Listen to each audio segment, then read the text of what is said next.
மணப்பெண்ணின் பிரத்யேகமான திருமணம் விவாஹா தி சென்னை சில்க்ஸ். ஸ்ரீ கந்தவிலாஸ் விபூதி குங்குமம் மற்றும் ஸ்பெஷல் பஞ்சாமிர்தம் சிவப்பு சிறப்பு. VVD 80 years of legacy in consumer goods. பொதுவாக இந்த விநாயகர் சதுர்த்தியினுடைய சிறப்புகள்னா அது என்னென்ன? களிமண்ணில் பிடிக்கணும், நம்ம கலர் பண்ணக்கூடாது, கெமிக்கல்ஸ் யூஸ் பண்ணக்கூடாது. அதுக்கு வந்து சில செரமனி, அதுக்கு வந்து ஒரு கொண்டாட்டம் ஆட்டம் எல்லாம் இருக்கும், கரெக்டுங்களா? அது வந்து லைஃப்னு வச்சுக்கலாம், இல்லை லைஃப் பீரியட்னு வச்சுக்கலாம். இதை வந்து நமக்கு வச்சாங்க அப்படின்னா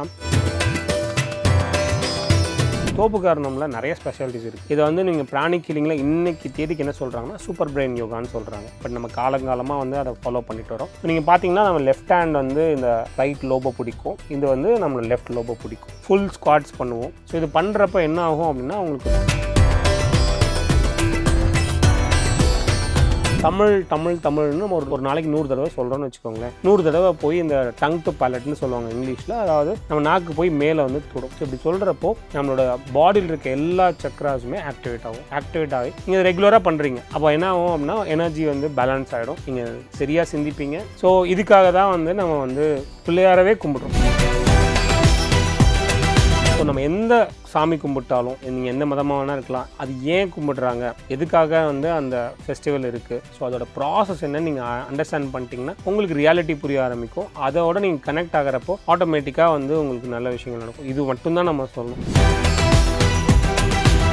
பொதுவாக பாட்டிலேயே கூட சொல்லுவாங்க 9 கோளும் ஒன்றாய் காண பிள்ளையார் பட்டி வர வேண்டும் அப்படின்னு சொல்லி. அந்த பிள்ளையார் பட்டியில் இருக்க அந்த கற்பக விநாயகர் அவருடைய சிறப்புனா அது என்னது சார்? ஃபர்ஸ்ட் வந்து நார்த் எங்கெல்லாம் ஃபேஸ் பண்ணி கடவுள் இருக்காங்களோ அது வந்து உங்களுக்கு ப்ராஸ்பரிட்டியை கொடுக்கும். ப்ராஸ்பரிட்டினா வந்து உங்களுக்கு பணம், பேர், புகழ் எல்லாத்தையுமே. அங்கே வந்து கடவுள் வந்து நார்த் ஃபேஸ் பண்ணி இருப்பார். 5 கரத்தினே தானே சொல்லுவோம். ஆனால் அந்த 3 கரம் தும்பிக்கையும் சேர்த்தி இல்லைன்னா 2 கரம் மட்டும் இருக்கிறது வந்து இங்கே ஒன்று, ஆப்கானிஸ்தான் ஒன்று. ஸோ இந்த 2 கரத்துலையும் பார்த்தீங்கன்னா ஒரு கரத்தில் வந்து எப்பவுமே மோதகம் வச்சிருப்பாரு, மற்ற இடத்துல இங்கே வந்து சிவலிங்கம் வச்சிருக்காரு. சிவனையும் இவரையும் சேர்த்து பார்க்குற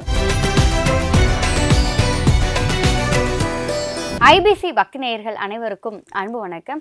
இன்னைக்கு நம்ம கூட விநாயகர் சதுர்த்தி சார்ந்த நிறைய விஷயங்களை பகிர்ந்து கொள்வதற்காக life coach FB Maheshkumar sir நம்ம கூட இணைந்திருக்கிறார்கள். சார் வணக்கம் சார். வணக்கம், நல்லா இருக்கீங்க? நல்லா இருக்கேன் சார், நீங்கள் எப்படி இருக்கீங்க? சூப்பராக இருக்கேன் சார். பொதுவாக வந்து இந்தியாவே ஒன்று சேர்ந்து கொண்டாடுகிற ஒரு விழா அப்படின்னா விநாயகர் சதுர்த்தியை சொல்லுவாங்க.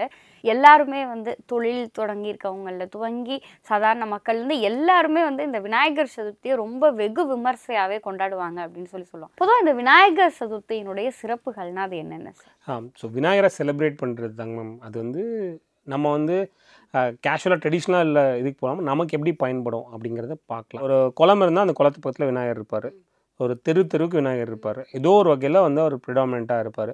ஸோ அவருக்கு முன்னாடி பார்த்தீங்க அப்படின்னா நம்ம தோப்புக்காரணம் போடணும் அப்படின்னு நமக்கு சொல்லி கொடுத்துருப்பாங்க, கரெக்டுங்களா?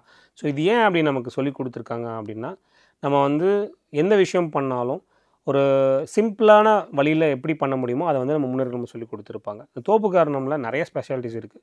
இதை வந்து நீங்கள் பிராணிக் ஹீலிங்கில் இன்னைக்கு தேதிக்கு என்ன சொல்கிறாங்கன்னா சூப்பர் பிரெயின் யோகான்னு சொல்கிறாங்க. பட் நம்ம காலங்காலமாக வந்து அதை ஃபாலோ பண்ணிட்டு வரோம். பட் அதை பேர் மாற்றிட்டாங்க, அவங்களோட ப்ராப்பர்ட்டி மாதிரி மாற்றிட்டாங்க. ஸோ நீங்கள் பார்த்தீங்கன்னா நம்ம லெஃப்ட் ஹேண்ட் வந்து இதை ரைட் லோபோ பிடிக்கும், இது வந்து நம்ம லெஃப்ட் லோபோ பிடிக்கும். ஃபுல் ஸ்குவாட்ஸ் பண்ணுவோம், ஓகேங்களா? ஸோ இது பண்ணுறப்ப என்ன ஆகும் அப்படின்னா உங்களுக்கு வந்து ரைட் பிரெயினும் லெஃப்ட் பிரெயினும் சேர்ந்து வேலை செய்யும். இப்படி பண்ணுறப்போ உங்களுக்கு க்ரியேட்டிவ் திங்கிங், லாஜிக்கல் திங்கிங் ரெண்டுமே கொஞ்சம் கொஞ்சமாக ரெகுலர் ப்ராக்டிஸ் பண்ணுறப்போ வந்து பெட்டராக இருக்கும். ஸோ உங்களால் வந்து க்ரியேட்டிவாகவும் திங்க் பண்ண முடியும், லாஜிக்கலாகவும் A to B, B to C அப்படின்னு நீங்கள் லாஜிக்கலாகவும் திங்க் பண்ண முடியும். இது வந்து ஒரு சிம்பிள் எக்ஸசைஸு, பட் கன்சிஸ்டண்ட்டாக ஃபாலோ பண்ணுறப்போ எல்லாருக்குமே இது வந்து ஈஸியாக நடக்கும். அதனால தான் நீங்கள் இதுலேயும் பார்த்தீங்க அப்படின்னா குழந்தைங்களுக்கும் வந்து பனிஷ்மெண்ட்டாக இதை கொடுத்தாங்க, கரெக்டுங்களா? ஸோ இது வந்து ஒரு பேசிக். அதே மாதிரி ஃபுல் ஸ்குவாட்ஸ் போடுறப்போ உங்களோட மூலாதார சக்கரான்னு சொல்லுவோம் நம்ம, அது வந்து ஆக்டிவேட் ஆக ஆரம்பிச்சிடும். ஸோ இந்த மூலாதார சக்கரை எதுக்கெல்லாம் வந்து ரெஸ்பான்சிபிள்னால் ஃபஸ்ட்டு செல்ஃபாக நான் வாழணும் இந்த உலகத்தில், எனக்குன்னு ஒரு ஃபேமிலி இருக்குது, எனக்குன்னு வந்து ஒரு குழந்தைங்க இருக்காங்க, எனக்குன்னு ஒரு கோல்ஸ் இருக்குது, நான் அட்டைன் பண்ணணும்னு யாராவது நினைக்கிறாங்கன்னா அவங்களுக்கு எல்லாத்துக்குமே இந்த வந்து மூலாதார சக்கரை வந்து ஆக்டிவேட் ஆகணும்.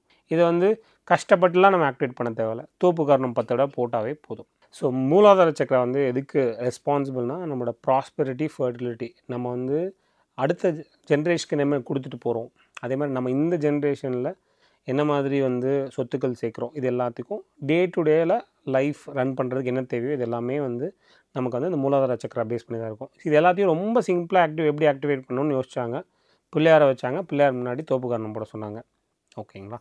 ஸோ இதில் வந்து நாக்கை மேலே மடிச்சிக்க சொல்லுவாங்க. இப்போது இந்த பிராணிக் ஹீலிங் நம்ம சூப்பர் பிரெயின் யோகான்னு சொல்கிறோம்ல, நாக்கை மேலே மடிச்சிக்க சொல்லுவாங்க. அவங்க சொல்கிறப்ப என்ன பண்ணுவாங்கன்னா, மூலாதார சக்கரா மட்டும் இல்லை, எல்லா சக்கராவுமே இன்ஸ்டண்ட்டாக ஆக்டிவேட் ஆகும். ஸோ நீங்கள் கேள்விப்பட்டிருப்பீங்க. இதுவும் வந்து அவங்க கண்டுபிடிச்சாங்கன்னா கிடையாது. தமிழ் வாழ வைக்கும் நீங்கள் கேள்விப்பட்டிருப்பீங்க. தமிழ் உச்சரிக்கும் பொழுது தமிழ்னு நம்ம ஒரு நாளைக்கு 100 தடவை சொல்கிறோன்னு வச்சுக்கோங்களேன். 100 தடவை போய் இந்த டங் டு பேலட்னு சொல்லுவாங்க இங்கிலீஷில். அதாவது நம்ம நாக்கு போய் மேலே வந்து தொடும். ஸோ இப்படி சொல்கிறப்போ நம்மளோட பாடியில் இருக்க எல்லா சக்கராஸுமே ஆக்டிவேட் ஆகும். ஆக்டிவேட் ஆகி நீங்கள் ரெகுலராக பண்ணுறீங்க. அப்போ என்ன ஆகும் அப்படின்னா, எனர்ஜி வந்து பேலன்ஸ் ஆகிடும். நீங்கள் சரியாக சிந்திப்பீங்க, சரியாக வந்து செயல்படுவீங்க. நீங்கள் எதை நோக்கி போகிறீங்களோ அது போவீங்க. ஸோ இதுக்காக தான் வந்து நம்ம வந்து பிள்ளையாரவே கும்பிட்றோம். அதாவது பிள்ளையாருக்கு நிறைய பெனிஃபிட்ஸ் இருந்தாலும் நம்மளை வந்து நம்ம ஆன்சிஸ்டர்ஸ் என்ன பண்ணிட்டாங்கன்னா, இந்த மாதிரி ஒரு ட்ரெடிஷனை வச்சுட்டு போயிட்டாங்க. சார் இப்போ பொதுவாக வந்து விநாயகர் சதுர்த்தி அப்படின்னு சொன்னாலே வந்து விநாயகரை வந்து அந்த களிமண் பிடிச்சி செஞ்சு அதை வந்து ஊரில் வச்சு அந்த விநாயகருக்கு பூஜை பண்ணி குழந்தைங்களுக்கெல்லாம் போட்டி நடத்தி பரிசு கொடுத்து அந்த விநாயகர் சதுர்த்தியை நம்ம சிறப்பாக கொண்டாடுறோம்ல. இதுக்கான தாத்பரியம்னா அது என்னது சார்? இதுவும் அதே மாதிரி நம்ம ஃபஸ்ட்டு பார்த்தோம் பார்த்தீங்கன்னா, ஸோ எல்லா ட்ரெடிஷன்லையுமே என்ன சொல்லுவாங்கன்னா, நமக்கு ஏதோ ஒன்று இன்டெரக்டாக சொல்லிட்டு போவாங்க. இல்லைனா இதை வந்து நீ பழகிக்கோ. ஃபஸ்ட்டு வந்து என்ன சொன்னாங்கன்னா, டே டு டேயில் வாழ்கிறதுக்கு என்ன தேவையோ அதை வந்து ஒரு எக்ஸசைஸ் மாதிரி கொடுத்துட்டு போயிட்டாங்க. இப்போ வந்து நீங்கள் எவ்வளோ நாள் இருக்க போகிற அப்படிங்கிறத வந்து நம்ம சொன்னோன்னா நிறைய பேருக்கு புரியாது. இல்லைனா வந்து கஷ்டமாக இருக்கும். ஸோ விநாயகருக்கே அந்த நிலமை தான் அப்படின்னா நமக்கும் அந்த நிலமை தான் அப்படிங்கிற மாதிரி. ஸோ களிமண்ணில் பிடிக்கணும். நம்ம கலர் பண்ணக்கூடாது, கெமிக்கல்ஸ் யூஸ் பண்ணக்கூடாது. களிமண்ணில் பிடிக்கணும். அது வந்து பர்த்ன்னு நீங்கள் வச்சுக்கலாம். ஸோ அதுக்கு வந்து சில செர்மனி, அதுக்கு வந்து ஒரு கொண்டாட்டம், ஆட்டம் எல்லாம் இருக்கும். கரெக்டுங்களா? அது வந்து லைஃப்னு வச்சுக்கலாம், இல்லை லைஃப் பீரியட்னு வச்சுக்கலாம். கடைசியாக வந்து நம்ம எங்கே ஸ்டார்ட் பண்ணமோ சைக்கிள் ஆஃப் அது போகிற மாதிரி. ஸோ இதில் ஏன் வந்து இதை வந்து நமக்கு வச்சாங்க அப்படின்னா, இதை நம்ம அண்டர்ஸ்டாண்ட் பண்ணிக்கிறதுக்கு. ஸோ ஒரு சோல் இருக்குது, அந்த சோல் பாடி என்ட்ரு ஆகுது. அது வந்து அதோட வேலையை செய்து அது முடிஞ்சவொடனே போய் மறுபடியும் வந்து அது எங்கே ஆரம்பிச்சதோ இந்த பரமாத்மா, ஜீவாத்மா அப்படின்னு நீங்கள் கேள்விப்பட்டிருப்பீங்க. ஜீவாத்மா பரமாத்மாவை போய் நோக்கு. ஸோ இது வந்து ஒரு காம்ப்ளிகேட்டடான ப்ராசஸ். கரெக்டுங்களா? ஆனால் எவ்வளோ சிம்பிளிஃபைடாக ஒரு சின்ன ஒரு ஃபெஸ்டிவலில் முடிச்சுட்டாங்க. ஸோ இதை நோக்கி பார்க்குறப்போ என்ன ஆகும்னா, இன்னையிலிருந்து கொஞ்ச நாள் அதை வந்து ஜாலியாக என்ஜாய் பண்ணிட்டு போகிறோம் அப்படின்னு ஒரு தெளிவு இருந்துச்சுன்னா சந்தோஷம் இருக்கும், மகிழ்ச்சி இருக்கும். எனக்கு கொடுத்த வேலையை நான் சரியாக செய்வேன். நீங்கள் எஸ்ஜே சூர்யா கூட ஒரு இதில் சொல்லியிருப்பார், என்கிட்ட வந்து ரொம்ப ரொம்ப பெரிய சக்திலாம் இல்லை, என்கிட்ட வந்து நான் ரொம்ப அறிவாளியும் கிடையாது. இன்றைக்கி என்கிட்ட எவ்வளோ அறிவு இருக்கோ, இன்றைக்கி என்கிட்ட எவ்வளோ சக்தி இருக்கோ, அந்த வேலையை கொடுக்கப்பட்ட வேலையை அந்த சக்தினாலேயும் அந்த எனர்ஜினாலையும் நான் செஞ்சுட்டாவே எனக்கு ஹாப்பி. ஸோ இந்த மாதிரி நம்மளை செட் பண்ணிக்கிட்டோம்னாவே நமக்கு வந்து இந்த பீரியட் வந்து நமக்கு வந்து என்ஜாயபிள் பீரியடாக மாறிடும். சார் பொதுவாக வந்து இந்த விநாயகர் சதுர்த்தி அப்படின்னு சொல்லும் பொழுது விநாயகர் கோவில்கள் அப்படின்னு சொல்லி குறிப்பிட்டு சொல்லும்போது மற்ற எந்த கோவில்களுக்கும் இல்லாத ஒரு சிறப்பு, அதிலும் கூடுதல் சிறப்பு வந்து பிள்ளையார்பட்டிக்கு இருக்குது அப்படிங்கிற ஒரு விஷயம் நமக்கு தெரியும். பொதுவாக பாட்டிலேயே கூட சொல்லுவாங்க, 9 கோளும் ஒன்றாய் காண பிள்ளையார்பட்டி வர வேண்டும் அப்படின்னு சொல்லி. அந்த பிள்ளையார்பட்டியில் இருக்க அந்த கற்பக விநாயகர் அவருடைய சிறப்புனா அது என்னது சார்? எனக்கு நிறைய பேர் சொல்லியிருப்பாங்க, எனக்கு தெரிஞ்சதை நான் சொல்கிறேன். நீங்கள் வந்து கண்ணதாசன் அவங்க பாடியிருப்பாங்க, ஆனந்த கீர்த்தி வேண்டின், அற்புத வாழ்வு வேண்டின், நற்பொருள் குவிதல் வேண்டின், நலமெல்லாம் பிரிக்கல் வேண்டின், கற்பக மூர்த்தி கலஞ்சிய தெய்வம் இருக்கை வந்து பாரேர். இது பொய்யில்லை கண்ட உண்மைன்னு சொல்லியிருப்பார். காரணம் என்னென்னா, ஸ்டார்ட் பண்ணுறதே பாருங்கள், அற்புத கீர்த்தின்னு தான் ஸ்டார்ட் பண்ணுறது. நாலேஜ் ஓகே, பட் ஆனால் சூப்பரான அற்புதமான நாலேஜ் வந்து அங்கே தான் கிடைக்கும். ஸோ வாழ்க்கை ஓகே, ஆனால் ஆனந்தமான வாழ்க்கை அங்கே கிடைக்கும். இந்த மாதிரி நீங்கள் வந்து டீகோட் பண்ணிட்டே போகலாம். ஸோ இது வந்து ஏன்னா எல்லாமே அங்கே கிடைக்கும். ஃபர்ஸ்ட் வந்து நார்த் எங்கெல்லாம் ஃபேஸ் பண்ணி கடவுள் இருக்காங்களோ அது வந்து உங்களுக்கு ப்ராஸ்பரிட்டியை கொடுக்கும். ப்ராஸ்பரிட்டினா வந்து உங்களுக்கு பணம், பேர், புகழ் எல்லாத்தையுமே. ஸோ அங்கே வந்து கடவுள் வந்து நார்த் ஃபேஸ் பண்ணியிருப்பார். First point. ஏன்னா நமக்கு என்ன தேவையோ அது மட்டும் தான் நம்ம பார்க்குறோம். நம்ம அந்த கதைக்குள்ள எல்லாம் போகல. ஏன்னா கதை வந்து நிறைய பேர். ஸோ நார்த் ஃபேஸ் பண்ணி எந்த டெய்ட்டி இருந்தாலும் எந்த கடவுள் இருந்தாலும் அவங்க வந்து ப்ராஸ்பரிட்டியை கொடுப்பாங்க. ஸோ இங்கே அவர் வந்து நார்த் ஃபேஸ் பண்ணியிருக்காரு. உலகத்தில் 2 இடத்துல மட்டும்தான் வந்து 5 கரத்தினே தானே சொல்லுவோம். ஆனால் அந்த 3 கரம் தும்பிக்கையும் சேர்த்தி இல்லைன்னா 2 கரம் மட்டும் இருக்கிறது வந்து இங்கே ஒன்று, ஆப்கானிஸ்தான் ஒன்று. ஆப்கானிஸ்தான் நம்மளால் போக முடியாது. ஸோ இங்கே நம்ம போய்க்கலாம். ஸோ இந்த 2 கரத்துலையும் பார்த்திங்கன்னா ஒரு கரத்தில் வந்து எப்போயுமே மோதகம் வச்சுருப்பார். மற்ற இடத்துல இங்கே வந்து சிவலிங்கம் வச்சுருக்காரு. சிவனையும் இவரையும் சேர்த்து பார்க்குற, ஏன்னா வந்து சிவன் தான் யூனிவர்ஸ், அந்த யூனிவர்ஸே வந்து ஒரு கையில் வச்சுருக்காரு. அப்போ ஆட்டோமேட்டிக்காக அந்த காஸ்மிக் எனர்ஜி நீங்கள் பிளானட்ஸ் அப்படி எடுத்துக்கலாம் ஒன்று. இல்லைனா வந்து இந்த மாதிரி ஒரு அமைப்பில் இருக்கிறது வந்து இங்கே மட்டும்தான். ஸோ அது ஸ்பெஷலு. அதே மாதிரி வலம்புரியாக தந்தம் இருக்கிறதும் இங்கே தான். அதோடு சேர்த்து எல்லா பக்கமும் பார்த்திங்கன்னா பானை வயிறு அப்படின்னு சொல்லுவோம். ஆனால் இங்கே அப்படிலாம் இருக்காது. அவர் இருக்கிற நிலை பார்த்திங்கன்னா அர்த்த பத்மாசனம்னு சொல்லுவாங்க. அது வந்து மெடிடேஷனுக்கு உண்டானது. அந்த ஆசனம் நமக்கு தெரியலனாலும் நம்ம வந்து மெடிடேட் பண்ணுற நிலையில் இருக்கார். ஞான மார்க்கமாக இருக்கார். அவர்கிட்ட போய் நம்ம வந்து மனசாரதாக வேண்டிக்கணும். ரொம்ப இப்போ நம்ம முருகன்கிட்ட போனால் அரோகுரான்னு கத்துவோம், கரெக்டுங்களா? அந்த மாதிரி இல்லாமல் மனசில் வேண்டிட்டா போய் அவர் கேட்டுரும்.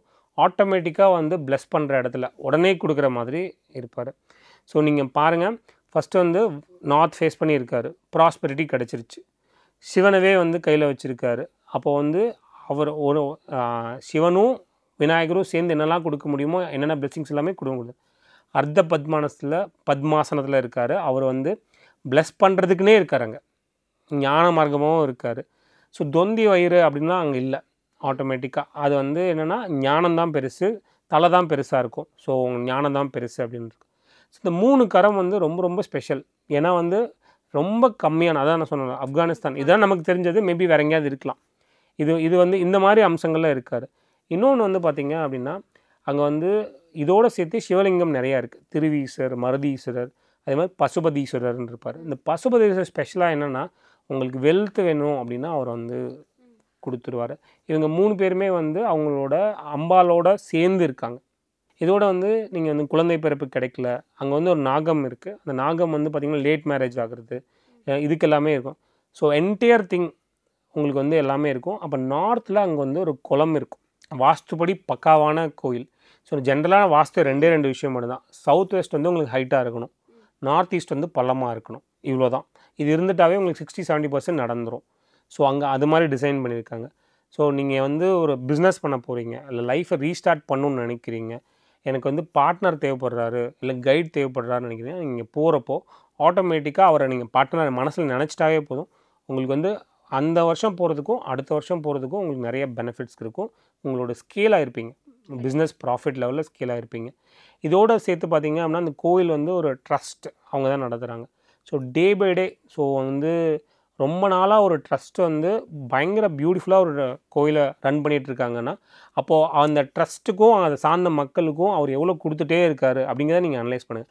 அவர் அவங்களுக்கு மட்டும் கொடுக்கல, நமக்கும் கொடுப்பாரு. ஸோ அதை வந்து நம்ம என்னென்னா நம்ம போய் கேட்குறப்போ நம்ம வந்து முடிஞ்சால் அந்த ஒரு கொஞ்ச நாள் முன்னாடி ஒரு வாரமோ இல்லை 4 நாளோ விரதம் இருந்துட்டு நீங்கள் அங்கே போகிறப்போ ஃபஸ்ட் தேங்க் பண்ணுங்கள். அவர்கிட்ட இருக்க ஞானம் எனக்கு வேணும்னு நீங்கள் கேளுங்க. அதே மாதிரி நீங்கள் மட்டும் இல்லாமல் உங்கள் அப்பாவும் சிவனும் சேர்ந்து எனக்கு அருள் புரியணும்னு சொல்லுங்கள். இந்த மாதிரி நீங்கள் கேட்குறப்ப ஆட்டோமேட்டிக்காக உங்களுக்கு கிடைச்சிரும். சார், இப்போ பொதுவாக வந்து பிள்ளையார்பட்டியில் இருக்க பிள்ளையார் வந்து சுயம்புவான பிள்ளையார் அப்படிங்கிற ஒரு விஷயம் சொல்கிறாங்க. அப்போ ஒரு கோவிலில் வந்து சுயம்புவாக அங்கே இருக்க மூலவர் உருவாகிறதுக்கும் நம்ம ஒரு சிலை செய்து அதற்கு உருவேற்றி சக்தி கொடுக்கறதுக்கும் இருக்க வித்தியாசம் அப்படின்னா அது என்னது சார்? சுயம்பு அப்படிங்கிறது வந்து தானாக வர்றது, அந்த ஃபார்மில் இருக்கிறது அப்படின்னு நம்ம சொல்லுவாங்க.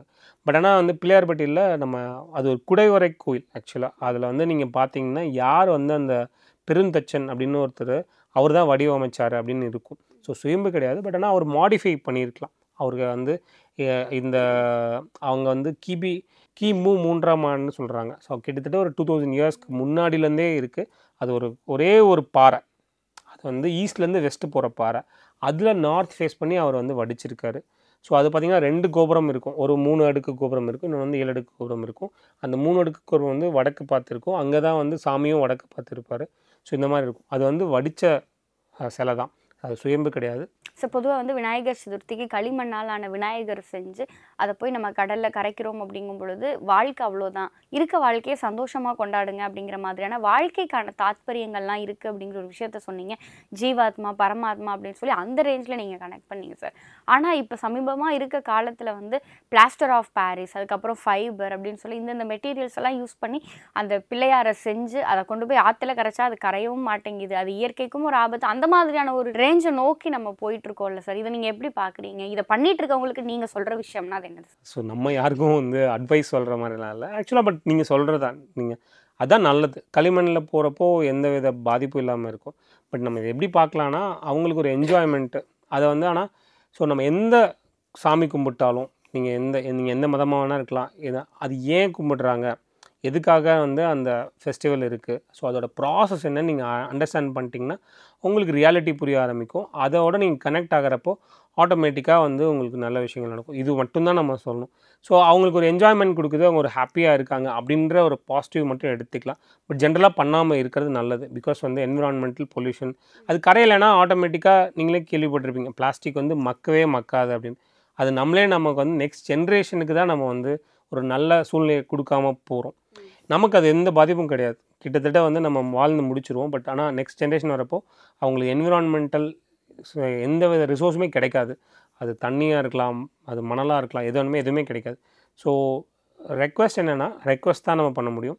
ஸோ எதுக்காக கும்பிடுறோம், என்ன ஃபாலோ பண்ணுன்றதை நம்ம தெரிஞ்சுக்கிட்டு அதுக்கேற்ற மாதிரி நம்ம கும்பிடுறப்போ நமக்கு நிறைய நல்ல விஷயங்கள் நடக்கும். சார், இது பொதுவாக விநாயகர் சதுர்த்தி அப்படிங்கும்பொழுது விநாயகருக்கு கொழுக்கட்டை பிடிக்கும் அப்படின்னு சொல்லிட்டு கொழுக்கட்டை செய்வாங்க. கொழுக்கட்டைக்கு ஏதாவது காரணம் இருக்கா சார்? எனக்கு தெரியல, நல்லா ஸ்வீட்டு என்ஜாய் பண்ணோம் அப்படிங்கிறது தான் இருக்குது. மேபி நான் தெரிஞ்சுக்கிட்டேன் அப்படின்னா நான் நெக்ஸ்ட் டைம் வந்து சொல்கிறேன். இருக்க காலத்தில் சந்தோஷமாக இருங்க அப்படின்னதுனால இனிப்பு காரம் எல்லாத்தையும் சேர்த்து கொண்டாடுங்கன்னு கொழுக்கட்டையும் வச்சுருப்பாங்கன்னு நினைக்கிறேன். விநாயகர் சதுர்த்தியை நிறையா ஜோதிட ஆன்மீக காரணங்களோடு கேள்விப்பட்டிருக்கோம். ஆனால் அறிவியல் பூர்வமான காரணமாக இதெல்லாம் இருக்குது. இதெல்லாம் நம்ம பின்பற்றுறதுனால நம்முடைய உடலியல்லையும் சரி, நம்முடைய வாழ்வியல்லையும் சரி இந்த மாதிரியான மாற்றங்கள் ஏற்படும். விநாயகர் சதுர்த்தியை கொண்டாடுங்க, ஆனால் இயற்கைக்கு ஆபத்து இல்லாமல் கொண்டாடுங்க அப்படின்னு சொல்லி ரொம்ப அழகாக வந்து எங்களுக்கு இந்த விநாயகர் சதுர்த்தியை பற்றின விவரங்களை எங்களோடு பகிர்ந்து கொண்டதற்கு ரொம்ப நன்றி சார். ரொம்ப நன்றிங்க மேம். தேங்க்யூ. மணப்பெண்ணின் பிரத்யேகமான திருமணம் விவாஹா தி சென்னை சில்க்ஸ். ஸ்ரீ கந்தவிலாஸ் விபூதி குங்குமம் மற்றும் ஸ்பெஷல் பஞ்சாமிர்தம் சிவப்பு சிறப்பு. VVD 8 years of legacy in consumer goods.